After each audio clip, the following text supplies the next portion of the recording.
mudah-mudahan kita diberi umur panjang, diberi nikmat kesehatan untuk melanjutkan pembelajaran secara daring. Anak-anak sekalian, Pak Yakub akan memulai menjelaskan tentang pelajaran IPA untuk kelas 7 pada bab pertama, yaitu disebut dengan objek IPA dan pengamatannya. Kita singkat dengan OIP. Baik anak-anak sekalian, setiap bab dalam pembelajaran itu selalu kita sampaikan dulu peta konsep. Yang dimaksud dengan peta konsep itu adalah pokok-pokok materi pembelajaran. Jadi anak-anak sekalian, ini peta konsepnya sudah saya buatkan dari singkatan objek IPA dan pengamatannya atau OIP. Itu ada 2 sub pokok bahasan. Yang pertama penyelidikan IPA, yang kedua pengukuran dan pengamatan. Nah, di dalam penyelidikan IPA ini masih lagi dibagi 2 sub pokok bahasan, yaitu keterampilan IPA dan sikap ilmiah. Nah, di dalam pengukuran dan pengamatan itu dibagi menjadi 4 sub pokok bahasan. Yang pertama pengukuran, yang kedua besaran pokok, yang ketiga besaran besaran lunas, dan yang keempat adalah besaran skalar dan besaran vektor. Nah, anak-anak sekalian, kita membahas dulu dari sub pokok bahasan yang pertama, yaitu keterampilan IPA.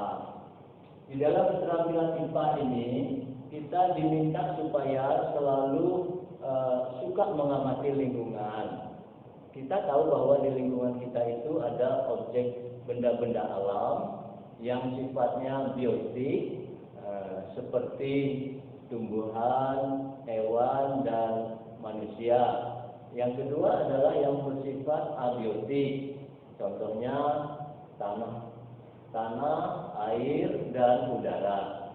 Sebenarnya ada lagi yang disebut dengan energi, ya, itu nanti berbeda dengan materi atau zat. Nah, kalau kita rajin mengamati, kita bisa mengelompokkan. Kita mengelompokkan, oh ini termasuk kelompok abiotik, ini termasuk kelompok abiotik. Nah, kemudian di dalam keterampilan IPA juga kita melatih diri untuk membuat prediksi.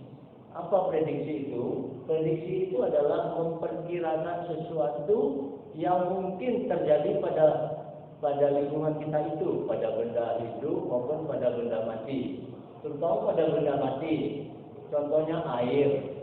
Air itu kalau dalam jumlah sedikit mungkin bisa menjadi sahabat kita, tapi kalau dalam jumlah besar bisa menjadi musuh kita. Contohnya begini anak-anak sekalian. Kalau kita ingin mencuci tangan pada saat corona, ya kita harus rajin membasuh tangan. Perlu pakai sanitizer ataupun pakai sabun pembersih. Nah, itu menjadi sahabat kita. Begitu juga air yang bisa kita minum, itu juga menjadi sahabat kita. Tapi seandainya terjadi hujan yang besar, di mana banyak hutan sudah gundul, maka yang terjadi jumlah air yang banyak itu pasti menimbulkan banjir. Nah, mungkin ini kita bertanya, kenapa banjir itu bisa menghabiskan rumah, bahkan benda-benda yang kasar, mobil pun bisa hanyut segala. Nah, ini sebab memang salah satu sifat air itu dapat bergerak dari tempat yang lebih tinggi ke tempat yang lebih rendah karena gravitasi. Lalu prediksi kita apa? Prediksi kita, ya sebaiknya kita menjaga lingkungan, ya. Memprediksi seandainya terjadi hujan lebat, lalu tidak ada hutan yang bisa menahan banjir itu, maka menahan air itu, maka terjadilah banjir. Nah, kemudian kita juga diminta untuk bisa menyimpulkan. Apa menyimpulkan? Ternyata air itu seandainya bisa tertahan oleh hutan yang lebat, dia tidak akan menimbulkan bencana kepada kita dalam kehidupan. Nah, lalu kita juga harus pandai mengkomunikasikan.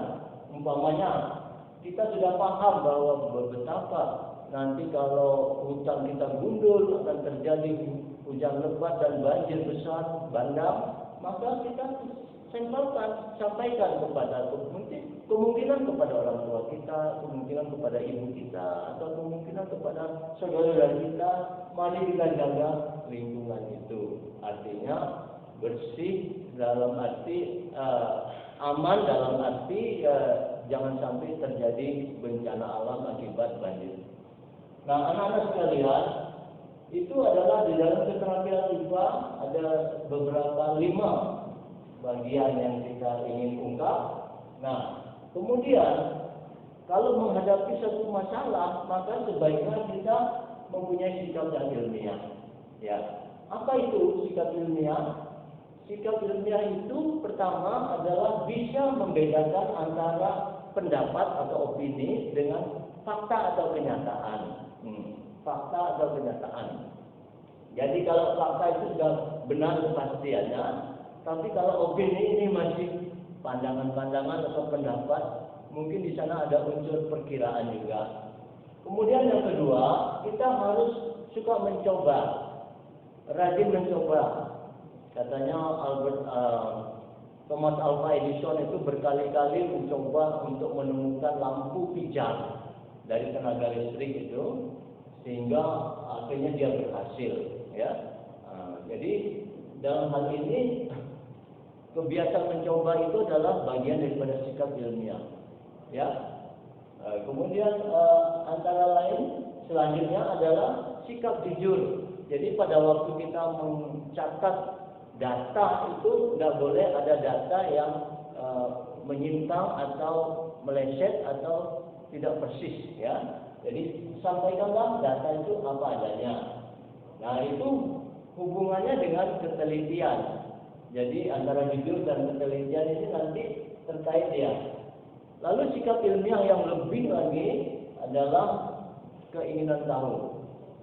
Anak-anak yang kalian yang betul-betul punya keinginan tahu tinggi, itu otomatis dia nanti banyak pengetahuannya.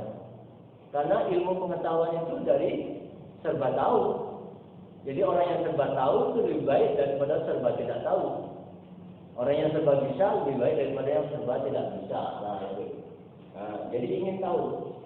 Kemudian yang berikutnya adalah objektif. Pengertian objektif adalah bahwa kita tidak memasukkan unsur perasaan. Dan yang berikutnya adalah kemampuan kita untuk bekerja sama. Pada dasarnya kita tidak bisa bekerja sendiri, kita butuhkan orang untuk bekerja sama. Dan berikutnya adalah keterbukaan, kemudian tidak kalah pentingnya tanggung jawab. Apa yang sudah kita lakukan semua itu tidak lain daripada harus kita pertanggungjawabkan. Baik itu buruk maupun itu baik itu benar maupun itu salah. Dan yang terakhir adalah kepedulian dan rasa syukur kita.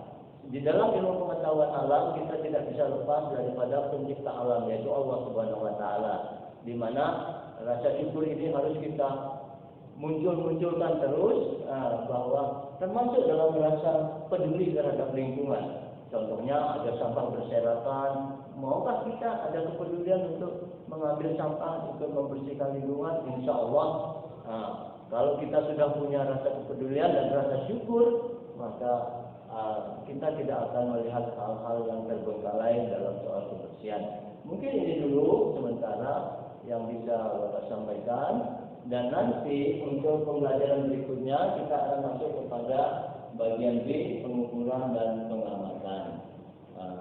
Demikian, mudah-mudahan nanti kalau sudah selesai ini Pak Yakub akan memberikan tugas soal-soal sesuai yang ada di buku. Ya, demikian dulu. Assalamualaikum warahmatullahi wabarakatuh.